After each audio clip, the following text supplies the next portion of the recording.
गुरु सेवक ने उस क्षण को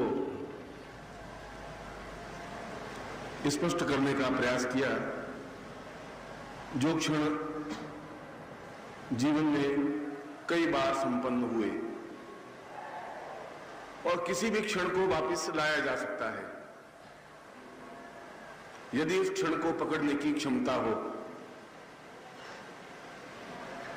उन्होंने उस प्रसंग को स्पष्ट किया कि जब भगवान शिव की आराधना और पूजा और अर्चन उन मंत्रों के माध्यम से संपन्न करने की व्यवस्था की गई जिन मंत्रों के माध्यम से आप लोगों को भगवान शिव के साक्षात स्वरूप के दर्शन हो सके और जीवन का वही क्षण एक अमूल्य क्षण होता है जो हमारे जीवन का एक लक्ष्य होता है, हमारे जीवन का ध्येय होता है, हमारे जीवन का उद्देश्य होता है। और जीवन दोनों रूपों में व्यतीत हो सकता है। यदि आप भौतिक दृष्टि से चल रहे हैं तो चलते रहिए, आपको कोई रोकने वाला नहीं है। आप थोड़ी और नौकरी कर लीजिए, थोड़ा और व्यापार कर लीजिए, थोड़ा और कमा लीजिए, थोड़ा और बच्चों के लिए इकट्ठा करके चले जाइए। अभी बच्चों के लिए 25-25 हजार रुपए इकट्ठे किए हैं, पर 35 हजार रुपए इकट्ठे करके जाइए तो बच्चे ज्यादा याद करेंगे आपको। और 2-4 ड्रेस और सिलवा दीजिए और सो जाइए चिता पर। एक जीवन तो यह है। एक जीवन यह है कि हम एक क्षण ऐसा आए, हमें ठोकर लगे और हम जीवन की पगडंडी को बदले, एहसास करें कि यह जीवन जी चुके हैं, अब दूसरा जीवन भी जिए।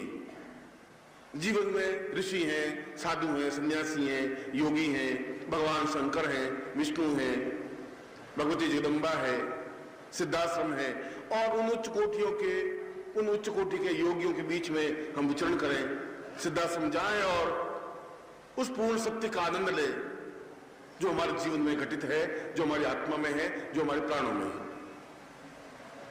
या तो ये रास्ता है या ये रास्ता है और आप आज के दिन बीच में खड़े हैं।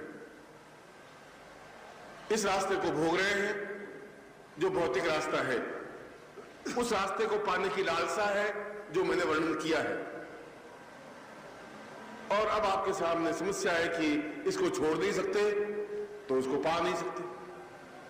गुरु जी कह करके चले जाएंगे, हमें घर जाना है, नौकरी करनी है, नौकरी छोड़ नहीं सकते तो उसको प्राप्त नहीं कर सकते। मैं ऐसा आपको नहीं कह रहा हूं, मैंने ऐसा कहने के लिए आया ही नहीं। मैं तो यह कह सकता हूं कि इधर थोड़ा कम कर देंगे तो उधर थोड़ा बढ़ जाएगा, थोड़ा इधर त्याग कर देंगे तो उधर आपको ज्यादा अचीवमेंट हो जाएगा, ज्यादा उपलब्धि प्राप्त हो जाएगी। थोड़ा इधर को छोड़ेंगे तो थोड़ा सा समय इधर से छोड़ करके उन भौतिक जंजाल में से थोड़ा निकल करके यदि आप 3 दिन यहां रहे तो तुम्हारे घर में कोई प्रलय नहीं हो गया, एकदम से घर वाले भाग नहीं गए और नौकरी छूट नहीं गई और रुपयों से बर्बाद नहीं हो गए, कुछ नहीं हुआ। वो जीवन वैसा का वैसा चल रहा है। 5-7 दिन बाद जाएंगे तो जीवन वैसा ही चलेगा। आपके मन में ऐसा है कि मैं नहीं जाऊंगा तो क्या होगा। इसलिए जीवन का जिस क्षण की उसने कल्पना, जिस क्षण की चर्चा तुम लोगों से की कि हम भगवान पारमेश्वर का पूजन अर्चन उन मंत्रों से करें जिन मंत्रों के माध्यम से भगवान शिव साक्षात हमारे सामने दर्शन दें, उपस्थित हो, हम उनको जी भर के देख सके, हमारी आंखों में वो समा सके और एक ऐसा सरूर, ऐसी खुमारी, ऐसा जीवन का चिंतन प्राप्त कर सके जो हमारे पूरे जीवन को जाज्वल्यमान बना दे, रोशनी युक्त बना दे, चैतन्य बना दे। और ऐसा जीवन आपको प्राप्त हो सकता है और आज भी प्राप्त हो सकता है, आज ही प्राप्त हो सकता है, संभव है।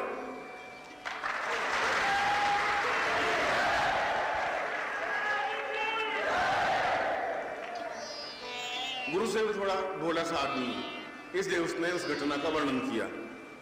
निर्मोही थोड़ा ज्यादा चालाक होशियार है। उसने कहा गुरु जी आज ही कुछ मंत्रों का प्रभाव करें जिससे कि हम देख सकें। और दोनों ने आपस में मेल जोड़ करके कही होगी तू ऐसा कहना तो मैं ऐसा कह दूंगा तो शायद गुरु जी मान जाएंगे, कोई ऐसी व्यवस्था होगी।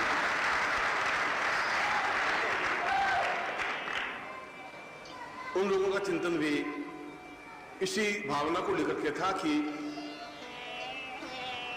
यहां पर जो भी शिष्य हैं उन शिष्यों का भी एक एहसास हो सके, उनको जीवन को भी आनंद मिल सके, यही जीवन का उनका चिंतन विचार धारणा थी। और यदि सिद्धाश्रम में वशिष्ठ, विश्वामित्र, गर्ग, अत्रि, कणाद और पुलस्त्य हैं, तो यहां पर भी उत्तर प्रदेश के, मध्य प्रदेश के कई ऐसे शिष्य हैं जो मुझे, वे जितने प्रिय हैं ये भी उतने ही प्रिय हैं। वे भी मनुष्य ही थे, ये भी मनुष्य हैं। वे ऋषि थे, ये भी ऋषि हैं। जो यहाँ मध्य प्रदेश में या उत्तर प्रदेश में या जो 10 साल से मेरे साथ शिष्य के रूप में काम कर रहे हैं, वे भी अपने आप में उतने ही चैतन्य हैं। उनमें आप में कोई अंतर नहीं है, बस एक थोड़ा सा अंतर है जिसका मैं विवरण कल भी दे चुका हूं। उन वशिष्ठ, क्यों वशिष्ठ मंत्र बोलता है और एकदम से भगवान शिव को साक्षात खड़े होकर दर्शन देना पड़ता है? क्यों आप कोई मंत्र बोलते हैं आपको दर्शन नहीं हो सकते? क्या अंतर है? अंतर केवल उस दिव्य चक्षु के जागृत होने का है और कुछ नहीं है। कल मैंने बताया था कि तुम्हारे स्थूल नेत्र, जो चर्म नेत्र हैं, उन नेत्रों के अंदर इतनी क्षमता नहीं है कि उस जाज्वल्यमान स्वरूप को देख सके। और यदि तुम्हें आ भी जाए, आप मंत्र उच्चारण करें या मैं मंत्र उच्चारण करूं और सामने साक्षात भगवान शिव उपस्थित हों भी, और यदि आपकी आंखें देखने की अभ्यस्त नहीं होंगी तो आप नहीं देख पाएंगे। ये एक ध्रुव सत्य है, ये साइंटिफिक रीजन है। और रीजन ये है कि इस दीवार के पीछे एक व्यक्ति खड़ा है और बीच में केवल 6 इंच की ये दीवार है, 6 इंच मोटी, और हम अपनी आंखों से उस आदमी को नहीं देख पा रहे। मेरे शरीर के अंदर इस हाथ में हड्डियां हैं और तुम हड्डियों को नहीं देख पा रहे हो, स्थूल दृष्टि से नहीं देख पा रहे हो। मगर ऐसा नहीं कह सकते हड्डियां हैं नहीं, हड्डियां तो हैं, आप नहीं देख पा रहे। और यदि कोई ऐसा यंत्र जिसके माध्यम से इसका फोटो लिया जाए, एक्सरे से लिया जाए, उन हड्डियों को देख लेंगे। तुम्हारी आंख के साथ में एक एक्सरे का लेंस लगाना जरूरी है, तो उन हड्डियों को भी देख लेंगे, इतनी जरूरत है। और तुम्हारी इस आंख में एक ऐसा बिंदु जरूरी है जिसको दिव्य नेत्र कहते हैं, एक लगाना जरूरी है। और लगाते ही आप उनके साक्षात दर्शन कर सकेंगे। आप उस जगह खड़े हैं जहां आप देखने में और नहीं देखने में एक क्षण का विलंब है। अब एक क्षण 10 साल का हो सकता है, 50 साल का हो सकता है, 5 जीवन का हो सकता है, शायद आज ही वो क्षण मिट जाए। साइंटिफिक रीजन इतना ही है। जो मैं बात कर रहा हूं वो सत्य है। ऐसा ही नहीं, हड्डियां नहीं है, ऐसा नहीं तुम देख नहीं सको, पर तुम आज की डेट में इस क्षण नहीं देख सकते। तुम्हारे पास एक एक्सरे का बिंदु होना चाहिए तो तुम जरूर देख लोगे। तुम्हारे पास एक ऐसा लेंस होना चाहिए, एक दीवार के पार देख सके, तुम देख सकोगे कि वहां पे एक आदमी खड़ा है, 2 आदमी खड़े हैं, 5 खड़े हैं कि 10 खड़े हैं। और उसको प्राप्त करने के लिए तो आप अपने आप को पूरा परिवर्तित करें, अपने नेत्र को, चर्म चक्षुओं को दिव्य नेत्र में कन्वर्ट करें, या मैं एक ऐसा लेंस दूं जो लेंस आप अपनी आंखों पे लगा सके और उसके माध्यम से देख सके। कल भी मैंने इसकी चर्चा की थी एक साधारण बातचीत में। मैं आपको बहुत बड़ी ज्ञान की और चेतनता की बातें मैं उलझाना नहीं चाहता, आप समझ भी नहीं पाओगे। मैं बहुत सरल भाषा में आपको समझाऊंगा। मगर जब कोई व्यक्ति बहुत निकट होता है, जब कोई चीज बहुत निकट होती है तो उसकी वैल्यू नहीं होती, उसका कोई तुम्हारे जीवन में तो होता ही नहीं। एक शीशा, मुंह देखने का शीशा हो और उस शीशे में तुम अपना चेहरा रोज देखते हो, देखते हो, शीशा है इसी काम का कि सुबह अपना चेहरा देखें कि मूंछे में कैसी है और ठीक ठाक है कि नहीं, बाल संवारे हुए कि नहीं है, कि मैं कितना सुंदर लग रहा हूं, बस देखना है शीशे में। और शीशे में आपका चेहरा साफ साफ दिखाई देता है और शीशा आप थोड़ा सा 8 इंच दूरी पर रखते हैं और शीशे में चेहरा देखते हैं। अब उस शीशे को आप निकट लाए थोड़ा और निकट लाते लाते ठेठ नाक से टच कर दें और फिर देखिए चेहरा आपका, तो शीशे में आपका चेहरा दिखाई देगा ही नहीं। यदि उस शीशे को नाक से लगा करके फिर देखें तो आप अपने चेहरे को नहीं देख सकते, कुछ एहसास नहीं होगा। मुझ में और तुझ में गलती इतनी हो गई है मैंने गलती ये की कि मुझे तुमसे 8 इंच दूर रहना चाहिए था, तो आप मुझे पहचान पाते। मैं आपके इतना निकट आ गया हूं कि आप मुझे पहचान नहीं पा रहे। बहुत निकट मुझे आना नहीं चाहिए था, ये गलती हो गई, इसलिए गलती।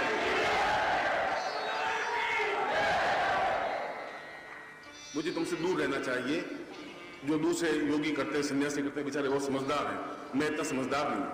वो 24 घंटों में एक बार 2 सेकंड के लिए बाहर निकलते हैं। आनंदमयी मां बाहर निकली, आनंदमयी मां बाहर निकली, झरोखे से उठी, देखा, झरोखा बंद कर दिया, अरे आनंदमयी के दर्शन हो गए, दर्शन हो गए। और आप धन्य हो कि हमने दर्शन किए, बहुत धन्य हो रहे हैं कि वो गए पांडिचेरी और आनंदमयी मां के दर्शन कर लिए, क्योंकि झांका एक झरोखे से और दरवाजे बंद हो गए। और ये चालाकी मंदिरों में भी होती है। 12 बजे पट खुलेंगे, 5 मिनट के लिए पट खुलेंगे और एकदम से पट बंद हो जाएंगे और भीड़ उमड़ेगी देखने के लिए कि अंदर क्या है।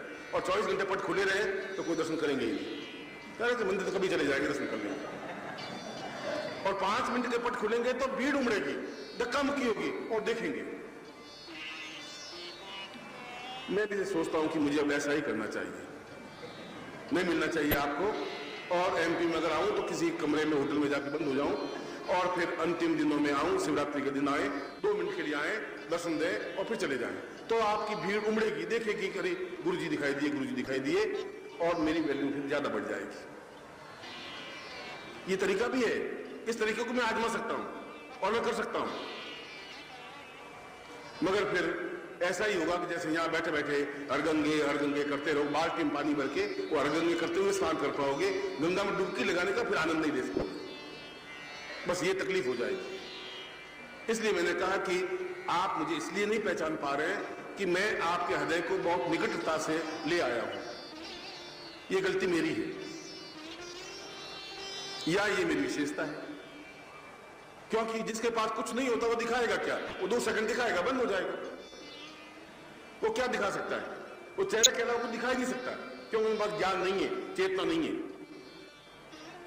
तपस्या का अंश नहीं है, साधना के बल नहीं है। और जिसके पास है उसका मूल्य आंकना आप लोगों की समझदारी होगी। उन क्षणों को भगवान शिव को दर्शन कराने में कोई बहुत बड़ी बात नहीं है। ऐसा कोई है ही नहीं संसार का कोई क्षण जो रोक सके कि मैं मंत्र बोलूं और सामने भगवान शिव प्रत्यक्ष हो ही नहीं। ऐसा संभव ही नहीं है, हो ही नहीं सकता।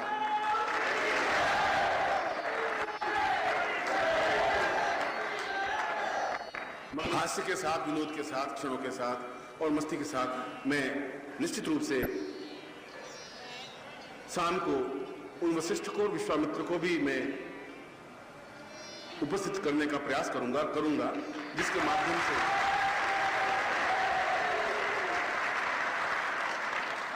हम भगवान शिव का पूजन अर्चन पूर्ण क्षमता के साथ करें। अभी तो मैं ये सारे कार्यक्रम थोड़ा जल्दी होंगे, इसलिए आप ये ध्यान रखिए कि ठीक 2 बजे इस दीक्षा के बाद उपस्थित हों शिवलिंग के साथ, अपने खुद के शिवलिंग के साथ। प्रत्येक का व्यक्तिगत शिवलिंग हो, जिनके पास भी हो, जिसको स्थापन करवा दें। फिर 3:15 बजे लक्ष्मी पूजन अर्चन वो संपन्न हो। फिर रात्रि को आप विधि विधान के साथ में पूरा चारों वेदों के साथ अपने शिवलिंग पर पूरी स्थापन क्रिया, प्राण प्रतिष्ठा क्रिया संपन्न करें। इस प्रकार के आज कार्यक्रम होंगे जो निर्मोही आपको समझा देगा। मैं अब दीक्षा विधान आपके सामने स्पष्ट कर रहा हूं। जो भी दीक्षा में बैठे हैं, जो नहीं बैठे हैं, दीक्षा नहीं ले वो भी, जो बाहर बैठे वो भी। दीक्षा तो कोई भी, दीक्षा का मतलब है कि मैं मंत्र उच्चारण कर रहा हूं। जो प्रारंभिक दीक्षा ले रहे हैं उनको मैं गुरु मंत्र दूंगा, जो दीक्षा ले चुके हैं उनको मैं 12 ज्योतिर्लिंग दीक्षा दूंगा, जो विशेष दीक्षा ले रहे हैं उनको विशेष दीक्षा मंत्र दूंगा।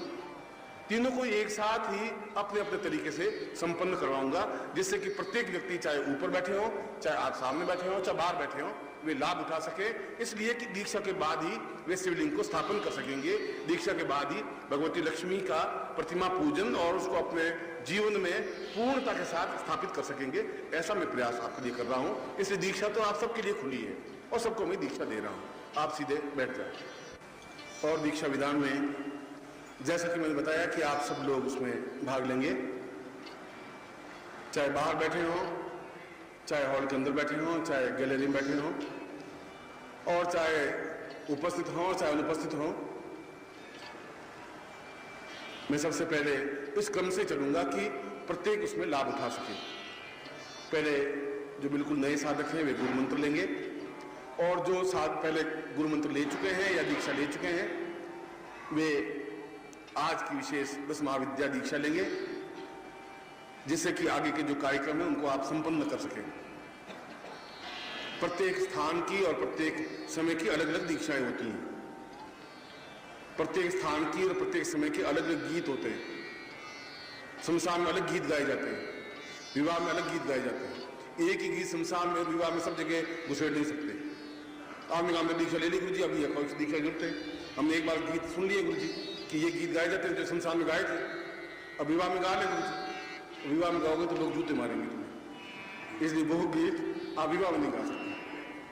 इसलिए यहाँ की दीक्षा एक अलग है, क्योंकि 10 महाविद्या दीक्षा देनी है, क्योंकि उस लक्ष्मी भी महाविद्या के अंतर्गत है, और भगवान शिव की जो 9 शक्तियां हैं वे भी महाविद्या के अंतर्गत हैं, और काली और छिन्नमस्तार भुवनेश्वरी हैं, वे भी भगवती काली या उमा या गौरी से पूर्ण रूप से उत्पन्न हैं, और जो भगवान शिव की आराध्या हैं, जो भगवान शिव की उत्पन्ना है।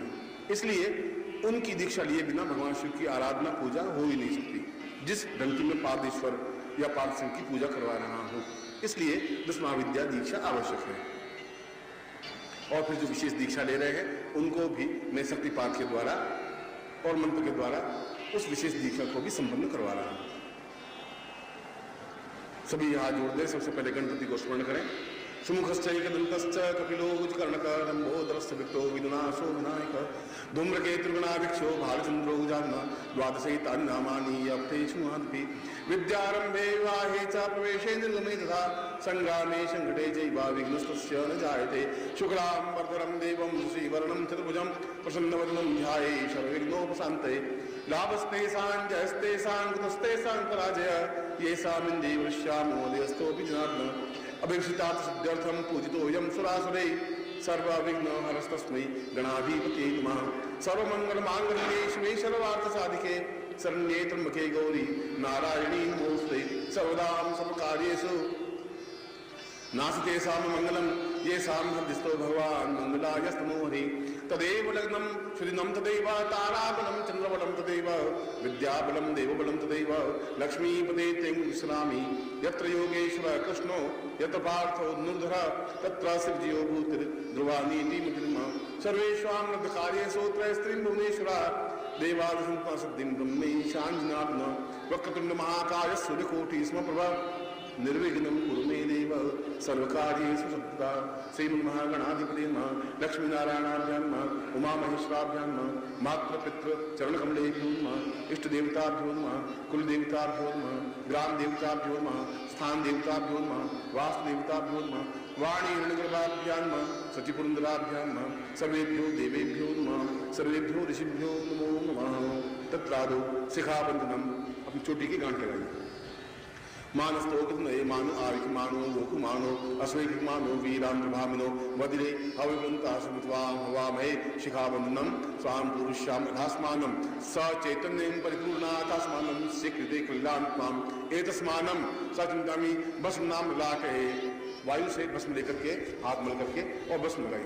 त्रायुखम जमदग्ने है कस्य पसित्रायुखम मां जदेवे क्षत्रायुक्तम नो अस्त्रायुखम मां साम पुरुष्याम ओम त्र्यंबकम जजामहे सुगंधिं पुष्टिवर्धनम मां उर्वारुकं बंधनान् मृत्योर्मुक्षीयमामतात साम पूर्वे हृदयं ताम तुभ्यं संवर्धये। हस्त प्रक्षालनम हाथ जोड़िए।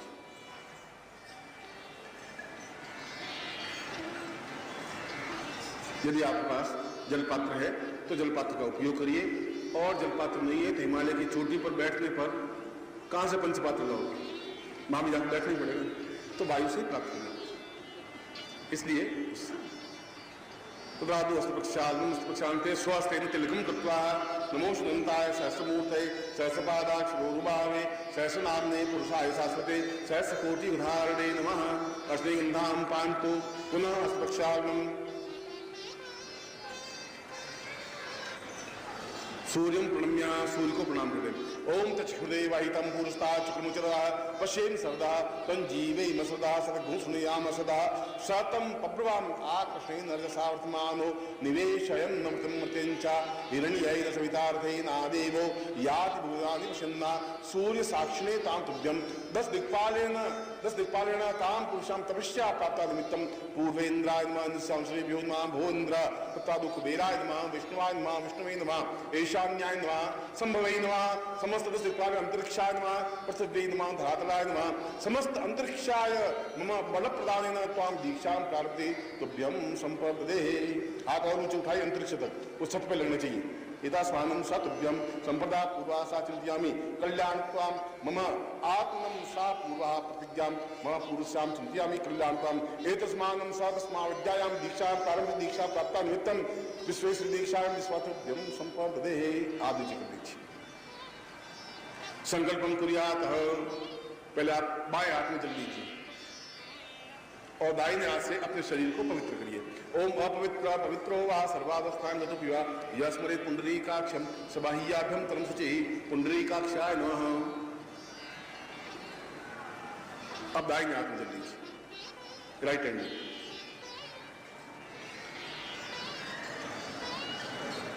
आपको अपना अपना गोत्र मालूम होना चाहिए और जिसको गोत्र मालूम नहीं है वो श्रीमाली गोत्र बोले। ओम विष्णु विष्णु विष्णु भारतवर्षे वर्धखंडे जम्बूद्वीप एशालिदान साखे बौद्धावतारे समसे समुद्रे को समता जागृति फाल्गुन मासे स्वे कृष्ण त्रयोदश्यायाम शिवरात्रो दिवसे तां पुरुषाम अथास्मानं श्री कल्दी कल्याण उज्जैनी नगरी तां पुरुषाम सा चैतन्यं परिपूर्णा अथास्मानं गुरु साक्षिणे अग्नि साक्षिणे जल साक्षिणे भगवान शिव साक्षिणे तां पूर्ण दीक्षायां प्रारंभते पूर्ण दीक्षा प्राप्ता निमित्तं गुरु दीक्षां विश्वेश्वर दीक्षां विस्मृता पूर्वासां 10 दिक्पाल दीक्षां 10 महाविद्यायां दीक्षायां प्रारंभते सां पुरुषम अमुक गोत्रोत्पन्नोहम। अपना गोत्र अमुक शर्मा हम, अपना नाम बोलिए। स चैतन्यम पूर्ण सुखा सौभाग्य धन धान्य ये सब प्रतिष्ठा ऐश्वर्य विवर्धे पूर्ण सिद्धि प्राप्त निमित्तम भगवान शिव साक्षात दर्शन विग्रह पूरा तुभ्यम संवर्धे। छोड़िए इस बच्चे को बाहर ले जा बेटा। लता मंगेशकर का संगीत साथ साथ में चलेगा। एतस्मानं सा संकल्पं कुर्यात् असंक्रांत पुरुषां गुरु प्रणम्यं। हाथ जोड़िए। त्वमेव माता च पिता त्वमेव त्वमेव बन्धुः च सखा त्वमेव त्वमेव विद्या त्वमेव त्वमेव। अरे त्वमेव माता च पिता त्वमेव त्वमेव बन्धुश्च सखा त्वमेव त्वमेव विद्या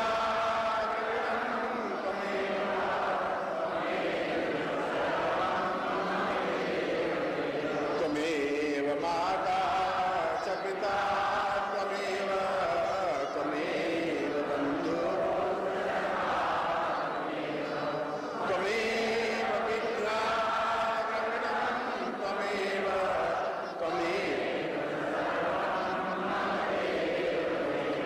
पूज्यां सांगाय परिवाराय सायुधाय सत्तिकाय गुरुं परंपरायां समस्त गुरुदेवं सा पूर्विशा मम हृदये मम प्राणे मम स्थाने स्थित्वां साम आवायामि मम शरीरे स्थापित्वां त्वां आज्ञां परिपालयित्वां दीक्षायां तुभ्यं संवर्धे। अथास्मानं सचिन्त्यामि प्रज्वालनां पूर्वसा तुभ्यं संवर्धे। तत्रादु ओंकार ध्वनिना पूर्वाः स दशा पूर्वा मूलाधारे तु सहस्रे जागतं तुभ्यं संवर्धे। अब मैं हाथ जोड़े रखें और मैं ओंकार की ध्वनि करूंगा। एक बार आप मेरे साथ ओंकार की ध्वनि करेंगे। हरि ओम।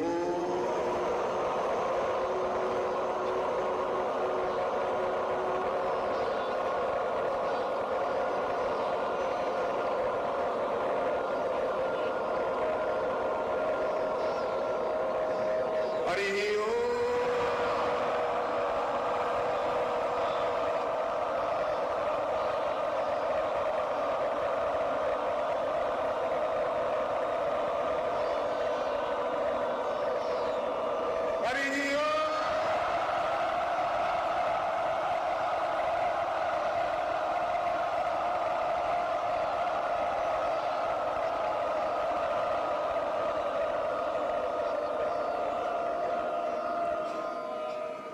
और मैं ओंकार की, अब मैं ओंकार की ध्वनि करूंगा।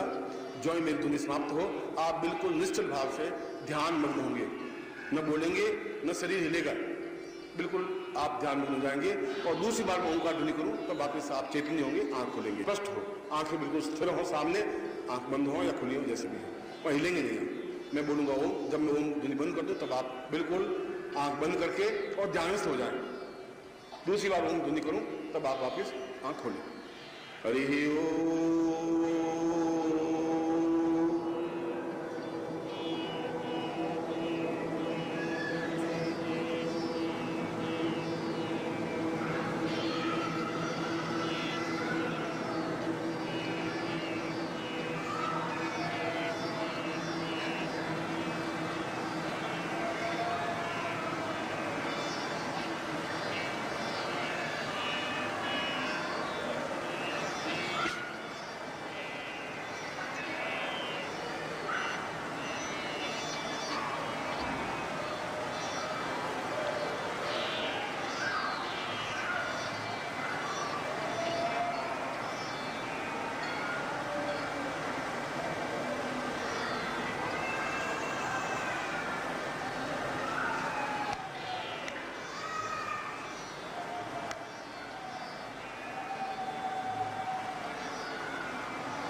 हरि ओम।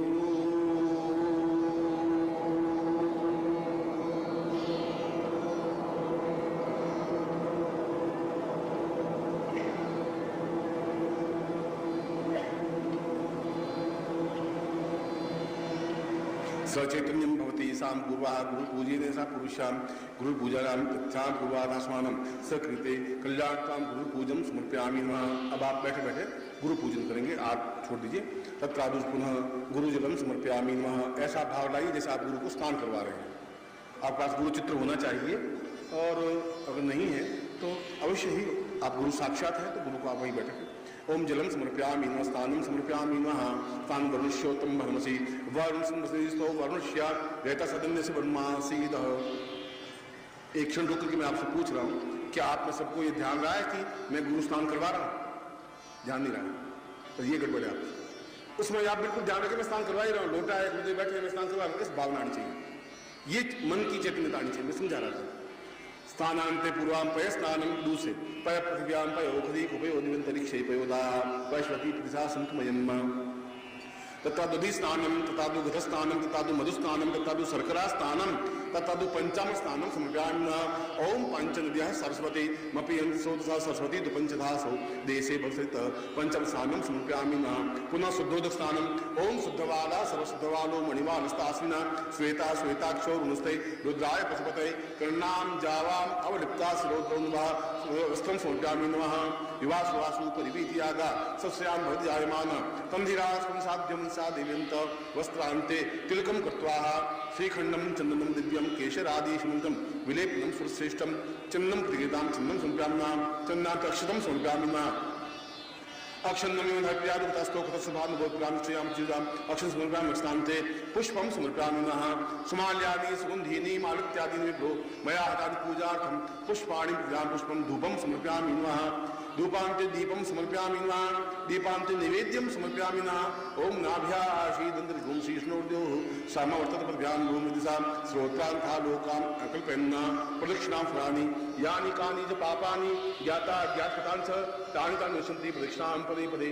पापोऽहं पापकर्माहं पापात्मा पाप संभव त्राहि मां पुण्डरीकाक्ष सर्वपाप विमुक्ते तां पुरुषां गुरुर्ब्रह्मा गुरुर्विष्णु गुरुर्देवो महेश्वर गुरु साक्षात् परब्रह्म तस्मै श्री गुरुवे ध्यानमूलं गुरु मूर्तिर्पूजामूलं गुरुपदं मंत्रमूलं गुरुवाक्यं मोक्षमूलं गुरुकृपा मूकं करोति वाचालं पंगूलं गुह्यते गिरिं यत्कृपात्मं वन्दे परमानन्दमाधवं गुरुचरणेभ्यो समर्पयामि नमः।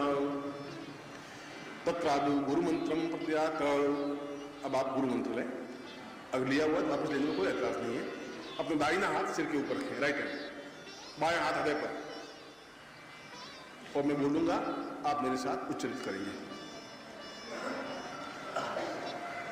ओम परम तत्वाय नारायणाय गुरुभ्यो नमः।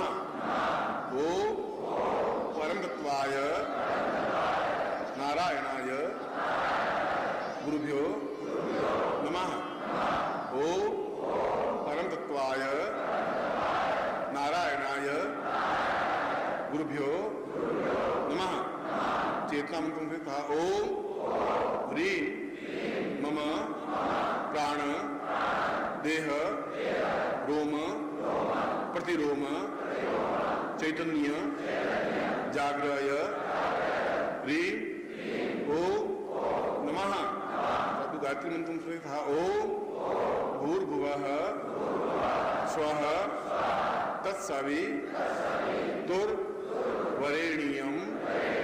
भर्गो देवस्य धीमहि धियो यो नः प्रचोदयात्। सातुभ्यं संप्रदेतां पुरुषां गायत्री मंत्रं सा पुरुषां चैतन्य मंत्रं गुरु मंत्रं पठित्वा सा एतस्मानं सहस्रवादे शतसहस्रातुभ्यं संप्रदेयं भोजोति। पूर्वा दोनों हाथ में सीख दीजिए। एतस्मानं स कृते कल्याणकाम ओम पूर्वो सा कृतं तुभ्यं मम समस्ते तेजस्विता प्राप्ता निमित्तं सा एतस्मानं तुभ्यं संप्रददे। हस्त प्रक्षालनम हाथ धो लीजिए। 10 माह के मंत्र 10 माह के मंत्र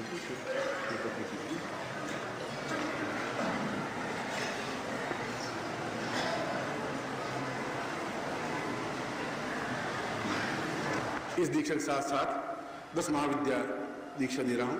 जो दीक्षा ले रहे हैं इसमें ये अपना अपनी तेजस्वी दीक्षा है। 10 महाविद्याओं को सिद्ध करने की अपने आप में प्रबल दीक्षा विधान है जो मैं आपको दीक्षा दे रहा हूं। यदि आपको ये मंत्र फिर याद नहीं रहे तो ये बोर्ड पर यहाँ लिख देंगे, फिर आप अपनी कॉपी में नोट कर लेना।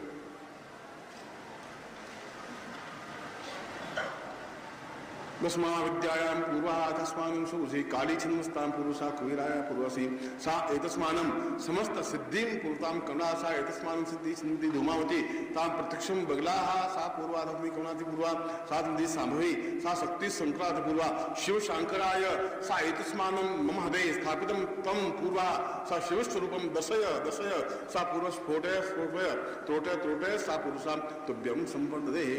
और आप हाथ जोड़ के 10 महाविद्याओं को स्मरण करें कि वे मेरे शरीर में स्थापित हों, जिससे कि मेरे शरीर का सर्पाप ताप स्फोट टूट जाए, बिखर जाए और पूरी तरह से मेरा सिद्ध चैतन्य निर्मल होकर के मैं भगवान शिव के और समस्त देवताओं के दर्शन करने में सक्षम हो सकूं, उनकी पूजा करने में बन सकूं।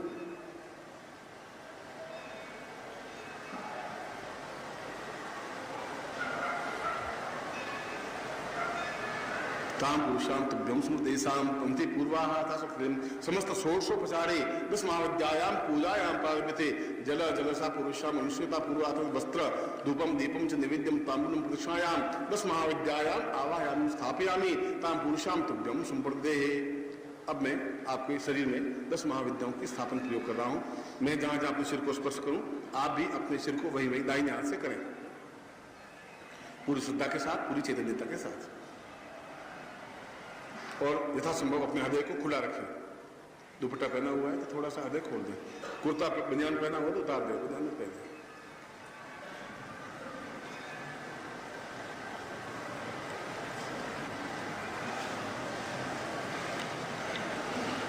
ओम दीर्घाः अथास्मानं सिकृते कल्याणतां सा पूर्वोषा अथा सांभवीषां पुरुषां तुभ्यं सा कृते कल्याणतां दीर्घौ सा चैतन्यं परिपूर्णत्वम् अथास्मानं सति मम तां पूर्वा सहस्रार्धान्तां समस्त ब्रह्मांड दर्शय सां भेदय सा चिन्तयामि कल्याणतां वे ललाटे सा पूर्वा अथास्मानं स करुणा सा पूर्वा सा चिन्तयामि कल्याणतां पुरुषे अथास्मानं सा तुभ्यं सम्प्रदे सूर्यचन्द्रयोः नेत्रौ स्थापयामि अथास्मानं सूर्यं चन्द्रं सा पूर्वा सा तृतीया पूर्वा सा कृष्णा पूज्यति भवति भवति अथास्मानं वाग्देवी सा मुखे स्थापयामि अथास्मानं से मम वचन शुद्धि प्राप्ता निमित्तं वाग्देवी अहा अथास्मानं शक्ति कल्याणत्वं सुख सौभाग्य धान्य एतस्मानं कृते ग्रीवायां कंठ सा भगवती कमलायां स्थापयामि यथा चिंते कल्याणतां दीर्घौ सा चिंत्यामि मम सुख सौभाग्य धन धान्य प्रतिष्ठां ऐश्वर्य विपदे ता पुरुषे प्राण संते पुरुषां वक्षस्थले वक्षं धूमावतिं स्थापयामि एतस्मान् धूम धूम धूम धूजते सा पूर्वा तस्मान् स्फोटय सा समस्त शुद्धिकरणं तां पूर्वा तस्मान् तुभ्यं सुदेवकादि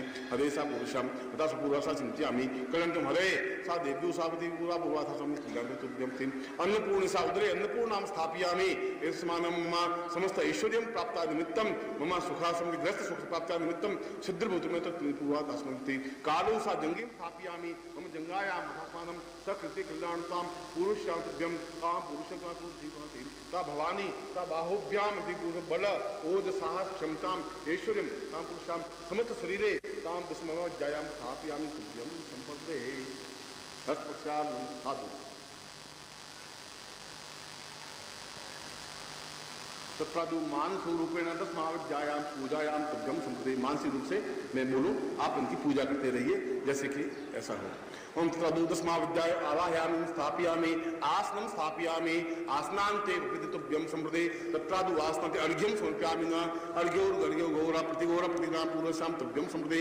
अर्घ्यान्ते सां पूर्वा अथासानं कालभैरवं स्थापयामि सा चिन्त्यं कालभैरवान्ते सावति महाकालं स्थापयामि एतस्मिन् महाकालं स्थापयामि ता उज्जन्या नगरे महापुरुषां दशमहाविद्यायां महाकाल रूपेण तावती महाविद्यायां रूपेण स्थापति महाशंकर रूपेण ता आवाहयामि सा पुरुषां स्नानं समर्पयामि तत्रादुपय स्नानं दधिस्नानं गतस्नानं मधुस्नानं शर्करा स्नानं पंचम स्नानं ता शुद्धोदक स्नानं समर्पयामि तत्रादु वस्त्रोपवित्रं ओम वस्त्रों पुष्पं समर्पयामि वस्त्रान्ते यज्ञोपवीतं यज्ञोपवीतं स्थापयामि तत्रादु कुंकुमेन तिलकं कृत्वा नमो सुनंताय सहस्रमूर्ते सर्पादाक्षुभावे सहस्रनामे पुरुषाय शाश्वते संस्कृते कुंकुमांते अक्षरं पुष्पं धूपं दीपं नैवेद्यं स्नानं प्रदक्षिणां पुरुषा तथा विद्यानि कल्याणं मम गोत्रोपन्दोहं गोत्रोहि हम सर्वां सविधि मानसिक पूजाया समस्त महाकाल महाज्ञ महाभैरव शैलान साधि नवोदय पूजा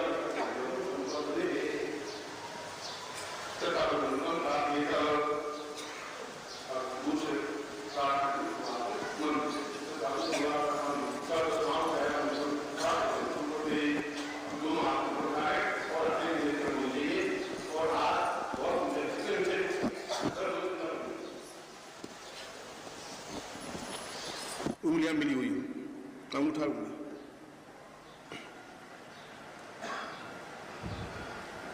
बोली ओम ऐं श्रीं ह्रीं क्लीं क्लौं ह्लीं ह्रीं श्रीं ऐं ओं फट् ओं ऐं श्रीं ह्रीं क्लीं क्लौं ह्लीं ह्रीं श्रीं ऐं ओं फट् तृतीयवारं था ओम ऐं श्रीं ह्रीं क्लीं क्लौं ह्लीं ह्रीं श्रीं ऐं ओं फट् दूसरा पुरुषां आदमी जी तस्मानं तस्माविद्यायां मम सुख शांति सौभाग्य धन धान्य यश प्रतिष्ठा ऐश्वर्य अभिवृद्धितां पूर्ण सिद्धि प्राप्ता निमित्तम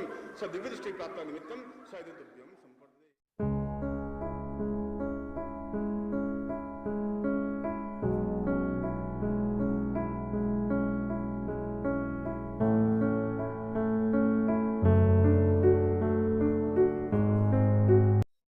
ओम परम तत्वाय नारायणाय गुरुभ्यो नमः। ओम ह्रीं मम प्राण देह रोम प्रतिरोम चैतन्य जाग्रय ह्रीं ओम नमः।